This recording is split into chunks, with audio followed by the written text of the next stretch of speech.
गांव का किसान रघु दिन रात खेतों में मेहनत करता, लेकिन उसकी पत्नी शांति कई दिनों से बीमार थी। घर में दवाई के लिए पैसे नहीं थे। टूटा फूटा घर, बिस्तर पर खांसती हुई पत्नी, पास में बैठा बच्चा।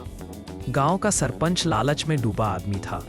उसने रघु से कहा, रघु, अगर अपनी बीमार औरत की जान बचानी है तो अपना खेत मेरे नाम कर दे, वरना दवाई भूल जा। सरपंच अकड़ के साथ खड़ा, किसान सिर झुकाए रो रहा। अभूया, रघु की मजबूरी। रघु की आंखों में आंसू थे। वो खेत भी न दे सकता था और पत्नी की जान भी नहीं गंवा सकता था। पत्नी कमजोर आवाज में, रघु, खेत मत देना, यही हमारी आखिरी उम्मीद है। पत्नी कांपती आवाज में कहती है। रघु का चेहरा अलग भारी।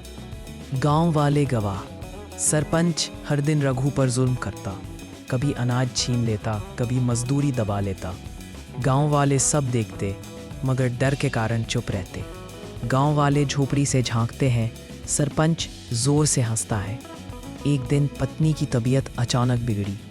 रघु दवा के लिए सरपंच के पास गया। सरपंच बोला, आज तो खेत लिखवा ही दो, नहीं तो अपनी औरत की चिता सजाओ।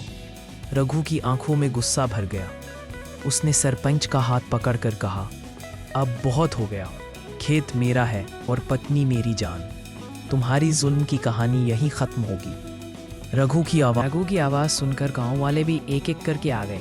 सबने मिलकर सरपंच को घेर लिया। अब और नहीं, तूने सालों हमें दबाया है, आज तेरा हिसाब होगा।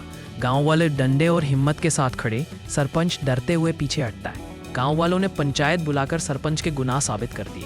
उसकी कुर्सी छीन ली गई और रघु को गांव का नया मुखिया चुना गया।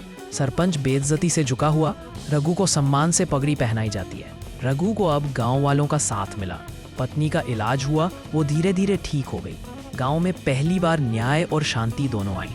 पत्नी मुस्कुराते हुए खड़ी, रघु और बेटा खेत में काम करते हुए, गांव खुशहाल। अगर कहानी अच्छी लगे तो चैनल को लाइक और सब्सक्राइब जरूर करें। Thank you.